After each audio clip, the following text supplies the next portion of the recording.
The morning I unloaded the last of them, the temperature was sitting at 11 degrees, and the wind off the Platte River bottom was cutting straight through my canvas coat like it had a personal grievance. February 3rd, 2009, a Tuesday. I remember because the county road commissioner had been out the day before salting the stretch of blacktop between my gate and Highway 34. And the salt had turned to a gray slush overnight that sucked at the trailer tires the whole quarter-mile up from the road. 200 goats, Spanish and Boer crosses mostly. 47 of them were does heavy with kids, which the previous owner had not mentioned when we settled the price at his kitchen table 11 days earlier. I had paid $620 for the lot, not per head for the lot, which worked out to just over $3 apiece, a figure that had made the man's son laugh so hard he had to leave the room. I did not mind the laughing. A laughing man will take your money faster than a serious one. The goats came off the trailer in a river of wet, bony backs and wide yellow eyes, and they spread across the near pasture like smoke, picking at the frozen stubble, testing the fence line with their chins. They were in poor condition, ribs showing, coats rough, a couple of the does with a bad cough that I would need to watch.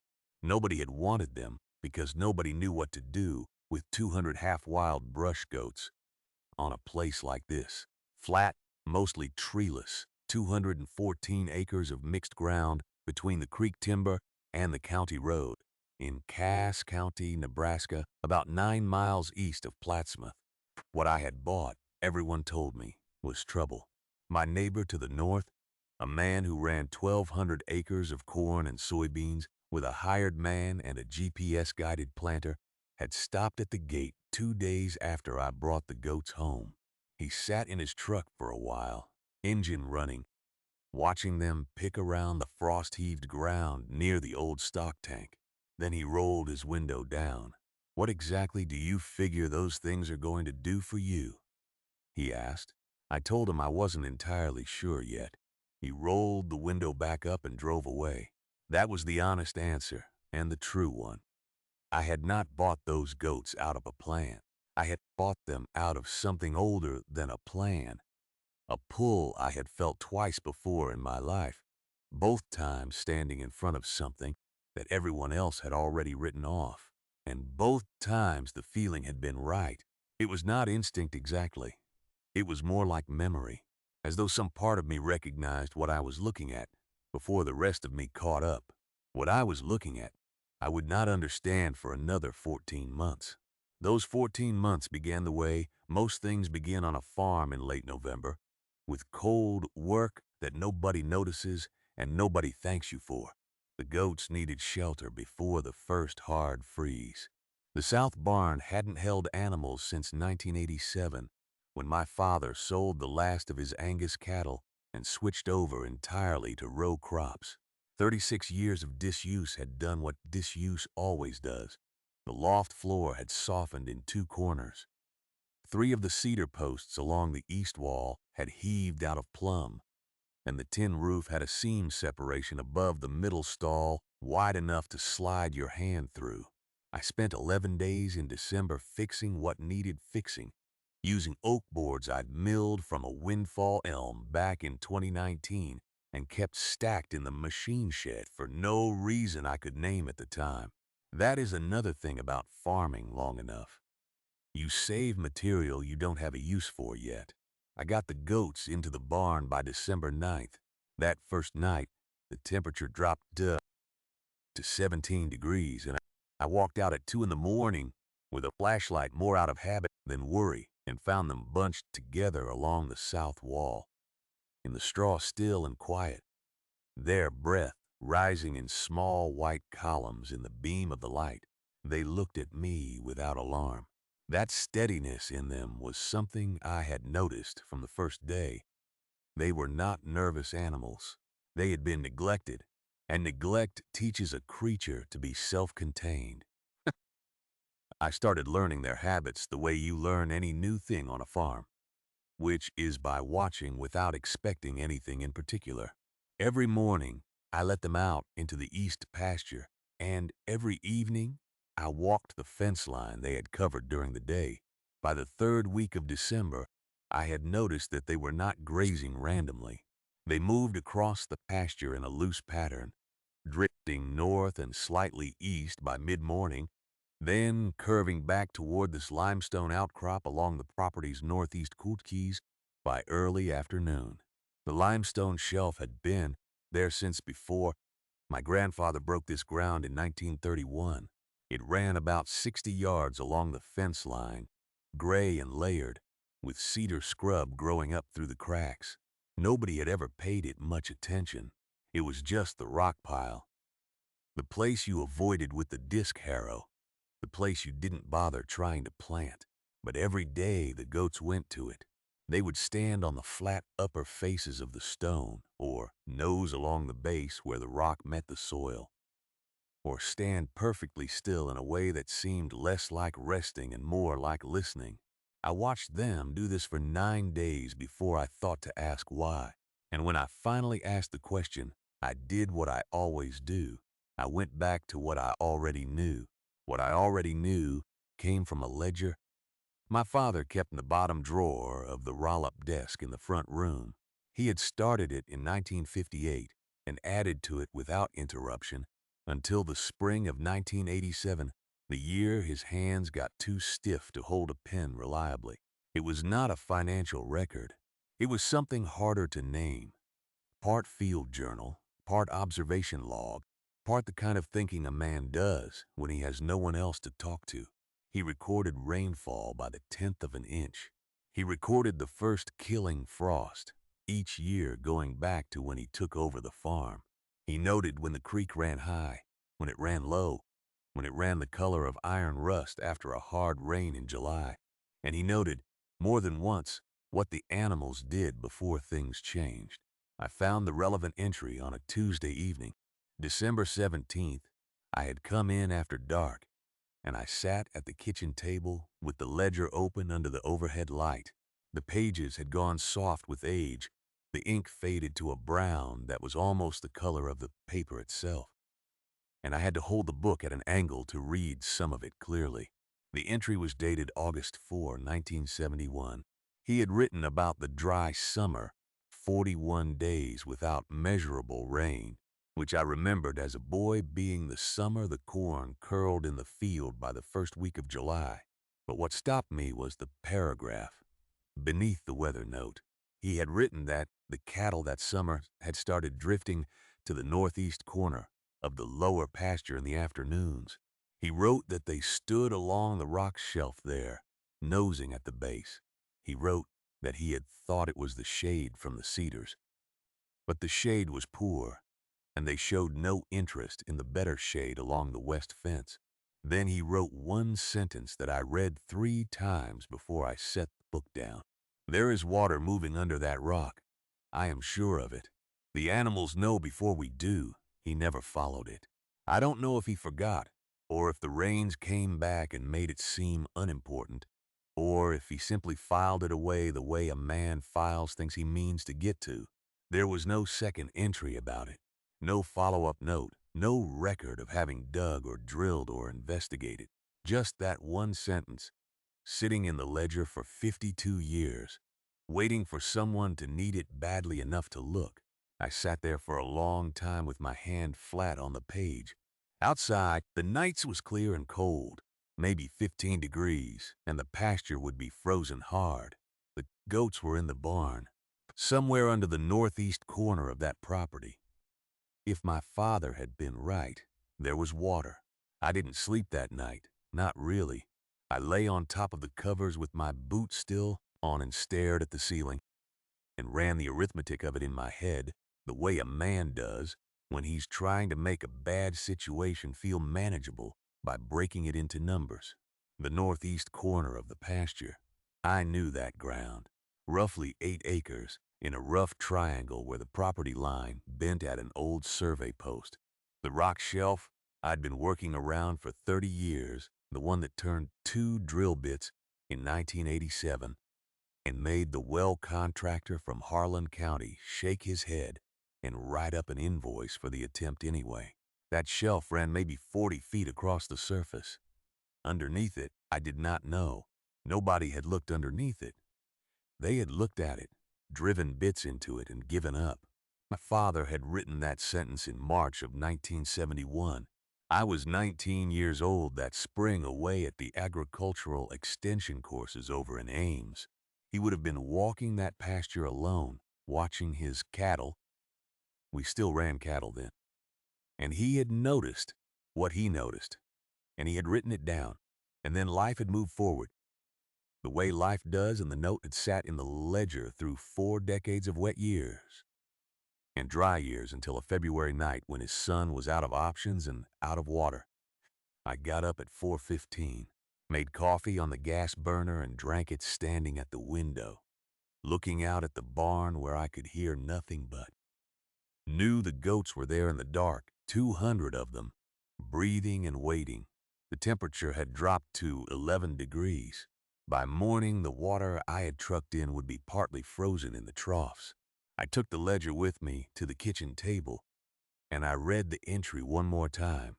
Not the sentence about the water, I had that memorized now, but everything around it. The way he described the behavior. 8 or 9 head he had written, returning to the base of the rock shelf in the late afternoon, even when the rest moved off to graze. He had watched them for 3 days before he wrote anything. That was his way. He didn't put something in the ledger until he was sure enough to commit the ink. I pulled out my own notebooks, the spiral kind I bought at the county co-op in packets of 3, and I found the notes I had kept on the goats since October. I had written down their water consumption, their grazing patterns, their general movement across the property. I had written it down because that is what my father did and his father before him, and I had never once thought the notebooks were anything but habit. I set the 2 books side by side on the table. The patterns were the same. The patterns were the same, but the land wasn't. That was the first thing I had to account for. My grandfather had written about a rock shelf at the far southwestern edge of the property, what we always called the back quarter, beyond the old fence line my father repaired in 1974, and my grandfather had originally strung in 1938.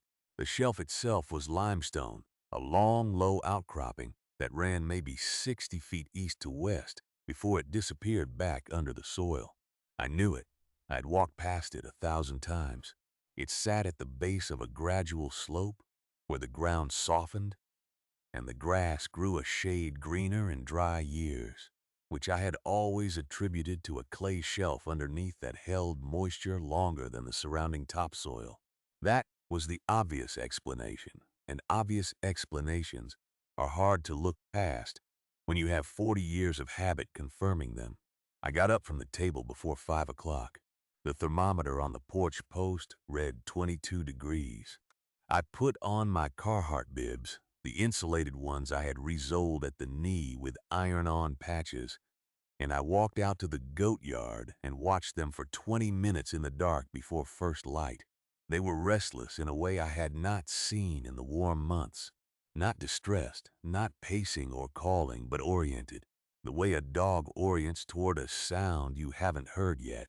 7 or 8 of the older does were standing at the eastern edge of the yard, heads turned slightly toward the back quarter, ears forward.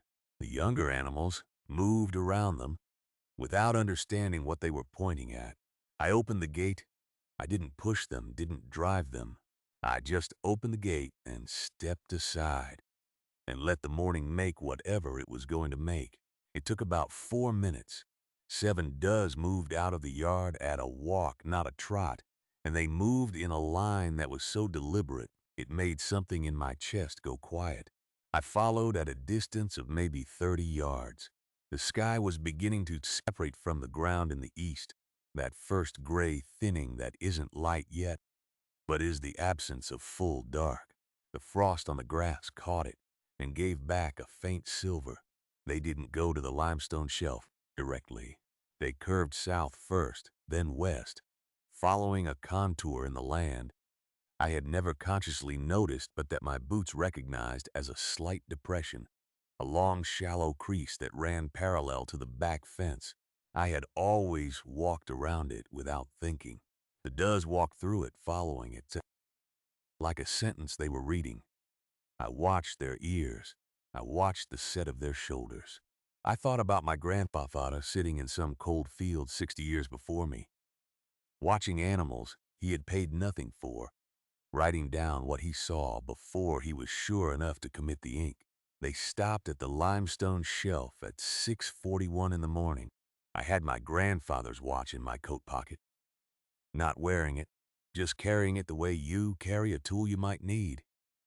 And I checked it when they stopped because something in me understood this moment deserved a record. The shelf was a slab of gray Burlington limestone, about 40 feet long and maybe 8 wide, angled slightly toward the north, pushed up out of the soil at some point before any of us existed. I had always thought of it as an inconvenience, too shallow to blast, too wide to go around with the disc. So I had just farmed around it for 31 years, losing a strip of ground to it every season without much complaint. It was one of those features of a piece of land that becomes invisible through repetition. The does spread out along the south edge of the shelf, not bunched, spread the way you spread your hand flat on a table when you're trying to feel for something. Each one took a position and went still. I stayed back. Moving now felt like talking in a library. The smallest of them, the one with the split left ear, moved to the far western corner of the shelf and began to work at the base of it with her front hoof, not frantically, methodically. One measured scrape, a pause, another. She put her nose down, sniffed the disturbed soil, and scraped again. I had read my grandfather's notebook in full by this point. Twice, actually. The second time, with a pencil, marking the pages where his observations shifted, where his language changed from tentative to certain. There was one entry, undated but positioned between two others I had placed in the fall of 1947, where he had written a single line without any context before or after it. They always stop where the ground is still warm at first light. I had not fully understood that when I first read it. I understood it now. The frost on the grass around the shelf had followed the same pattern I'd been seeing all week, lighter, in a long arc just beyond the western corner, where the smallest doe was working. Not absent, just thinner. Something below was holding warmth.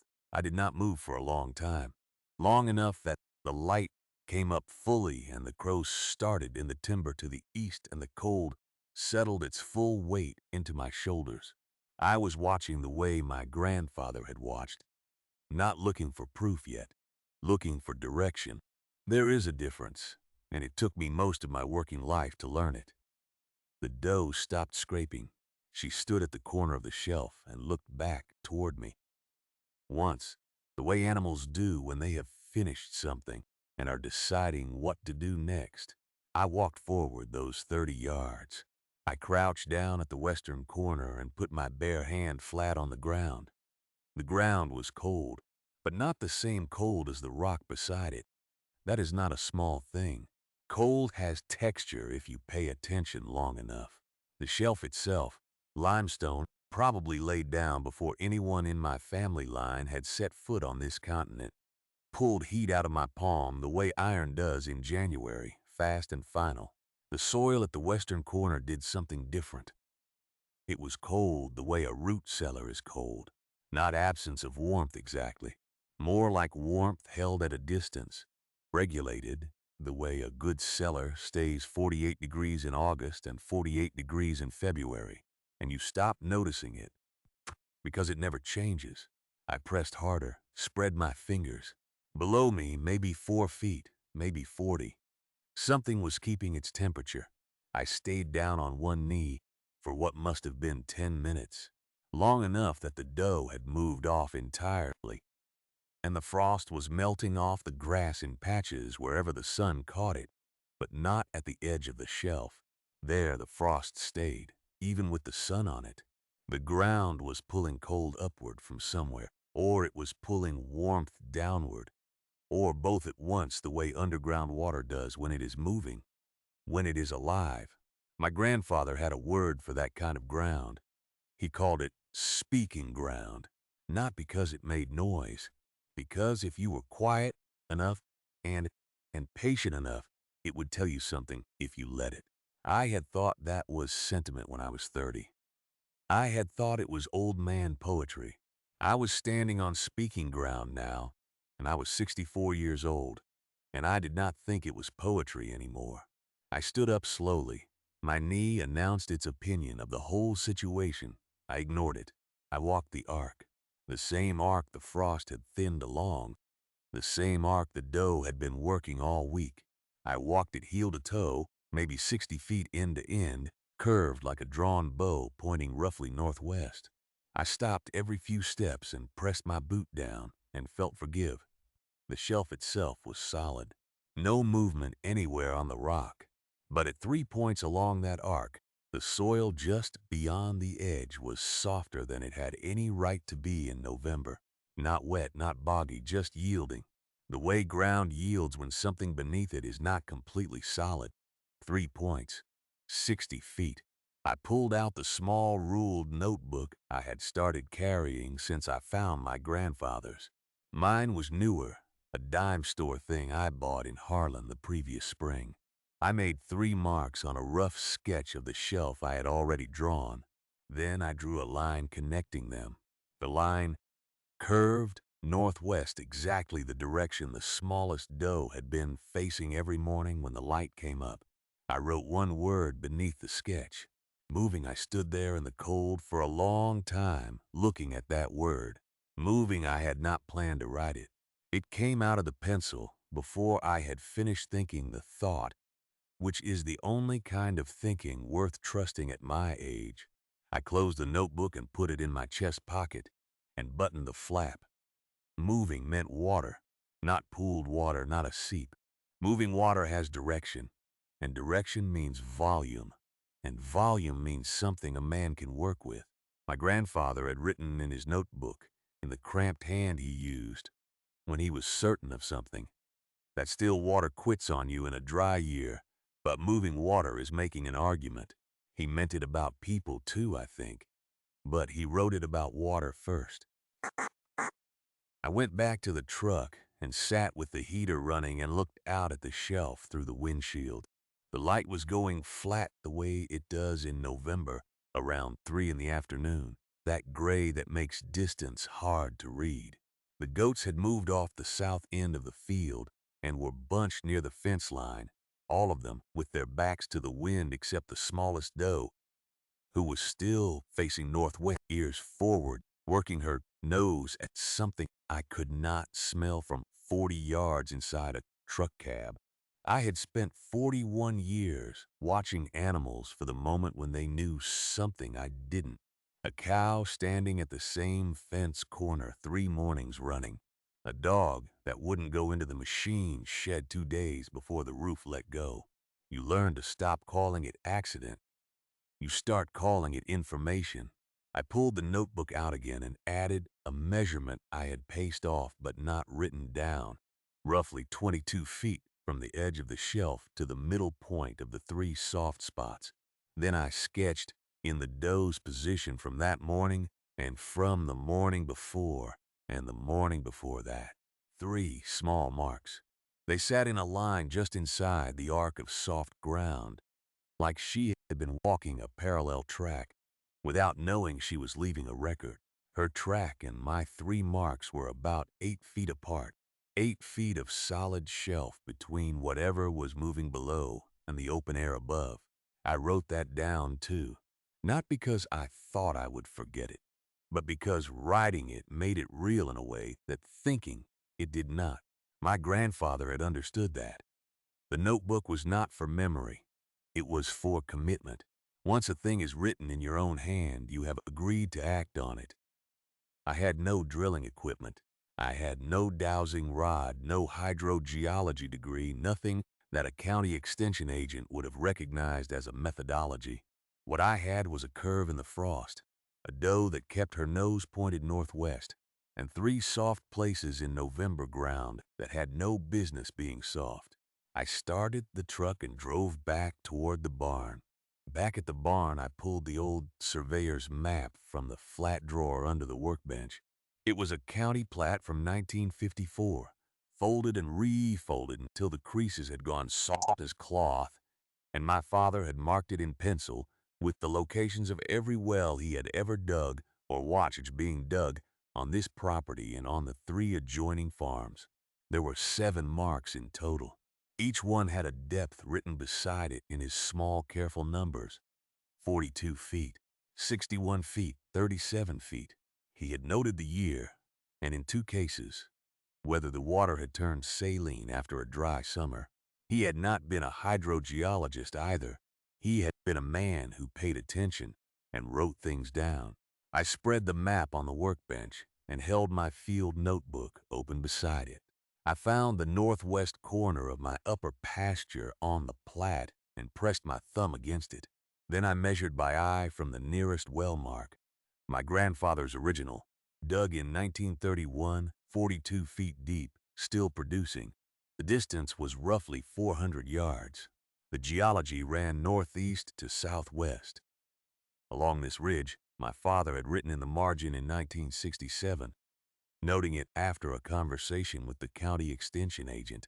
That sentence, written in ballpoint pen 56 years ago, was now the most useful thing I owned. If the formation ran northeast to southwest, and the frost anomaly sat at the northwest edge of the pasture, then I was not looking at a random seep.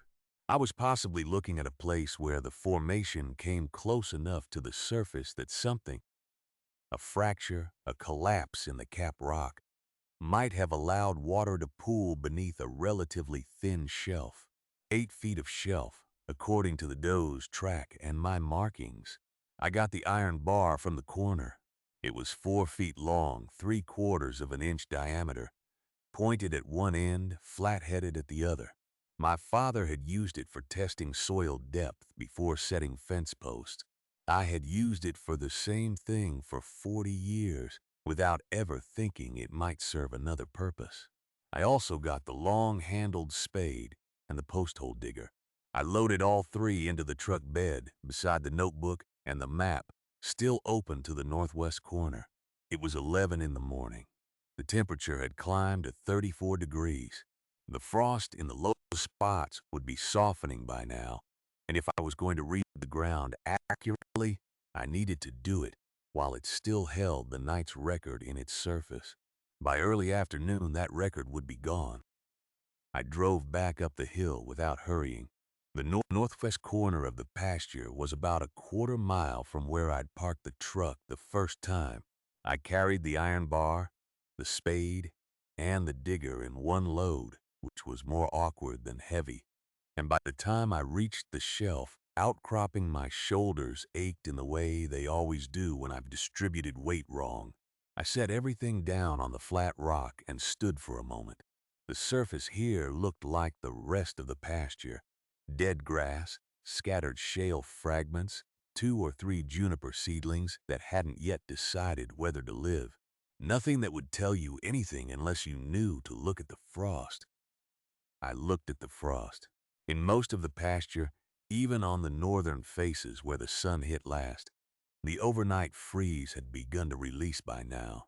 The blades of grass were limp, the topsoil surface had a slight give when I pressed my boot heel in.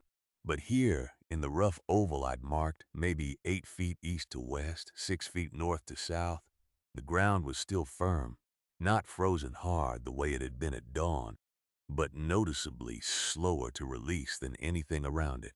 The thermal differential was subtle. Another man might have walked across it and noticed nothing. I noticed it because I was looking for it and because I had spent 40 years reading ground the way other men read faces. I set the iron bar vertical, flat head up, and drove it with the heel of my hand, not hard, just a test. It went in 3 inches and stopped on rock.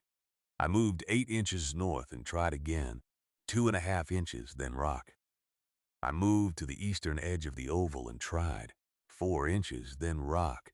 I worked around the perimeter this way for about 20 minutes, and what I mapped with my boot prints was a shelf, consistent, level, between 2 and 4 inches below the surface layer of soil and gravel. Whatever was beneath it, I could not reach with the bar at its 4-foot length. Then I tried the center of the oval. The bar went in 3 inches to the shelf as expected. I pressed harder.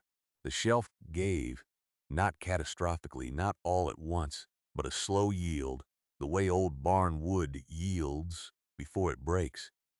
And the bar dropped another 2 inches, then 3, then stopped with a hollow sound I felt more than heard.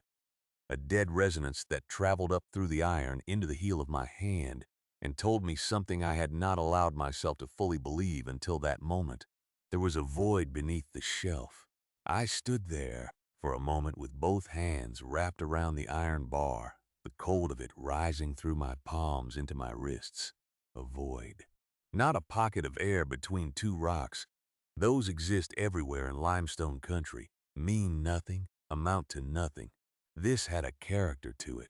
The resonance wasn't sharp and shallow the way it is when you strike a hollow stone.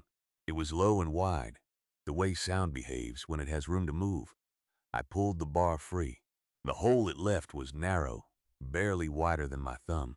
I knelt and put my eye to it and saw nothing, just darkness dropping away from the daylight at an angle told me the void was not directly below, but perhaps offset, the shelf acting as a kind of roof over something recessed to the north and east. I put my mouth to the hole, something I have not done since I was a boy investigating a groundhog burrow, and I exhaled slowly. The air went somewhere. There was no back pressure. Whatever was below was connected to something larger. The goats had been watching me from the fence line where I'd moved them that morning. One of the older does. The one with the torn ear that had been with me the longest was standing apart from the others with her nose toward the oval. She had been doing this for 2 years. I had thought it was habit or instinct toward shelter, or the particular mineral composition of the soil there that drew her. I understood now that she had known something about this place that I had not. I did not have the right equipment with me to do more that afternoon. A crowbar and a hand auger and a man's judgment are enough to find something, but not enough to open it responsibly. I marked the center point with a length of orange survey tape tied to a piece of rebar I drove in at the edge of the oval. Then I drove back to the equipment shed and stood in the doorway for a long time looking at what I had: a 48-inch breaker bar, a hand auger with 3 extension rods, and a spade. None of it was right. None of it was safe for what I was beginning to suspect I was dealing with. I called the man from the county extension office, not for permission, just for his judgment, because he had been underground in enough old cisterns and collapsed root cellars across the county to know what a void beneath limestone shelf usually meant in this part of the state. He listened to my description without interrupting. When I finished, he was quiet for several seconds. Then he said, "You need to be careful how you open that." He came out the following morning, not alone. He brought a man he described only as someone who knew old water, which I understood to mean a man who had spent his working life in the county's buried infrastructure, the tiled drains and forgotten cisterns and hand-dug wells that the original settlers put down into this ground before anyone kept maps of such things. We opened it carefully, not with a backhoe, with hands and small tools and patience, moving one limestone slab at a time. Each piece passed back and set down flat so it could go back if it needed to. The work took most of that morning. What we found was not a cistern. It was a spring chamber, hand-laid limestone walls going down 8 feet, with a carved overflow channel cut into the north side at the 4-foot mark, and a floor that wept clean water up through the gravel at a rate the extension man estimated at 6 to 8 gallons per minute. The stone was old, not old like my grandfather's barn, old like something a man built before the Civil War and then walked away from. or died before he could tell anyone about it. The goats had known for 36 years. Every one of them that came onto that ground had circled back to that depression and stood over it, and I had watched them do it and thought they were just being goats. I had the water tested. It came back clean, better than clean, cold and hard, and carrying the mineral signature of deep limestone aquifer, the kind of water that doesn't sit near the surface long enough to pick up what the surface carries. I filed the documentation with the county that fall. The spring chamber is now on record as a pre-1860 agricultural water feature, which means it carries a certain protection that a plain piece of ground would not. The goats are still out there. Some of them are old now, moving slower along the fence line in the morning, the same way I do. I don't rush them. What I know is this: 200 animals that no one wanted taught me something I should have already understood. That a creature who has been somewhere long enough sometimes knows the ground better than the man who holds the deed to it. Patience is not a virtue I was born with. It is one I had to be shown repeatedly by things that could not speak to explain themselves. If you've got something on your place that seems like nothing, a low spot, a patch of ground where the animals always drift, a wall that sweats in dry weather, don't walk past it one more time. Sit down beside it. Give it an afternoon. It might be trying to tell you something. It's been holding since before you were born.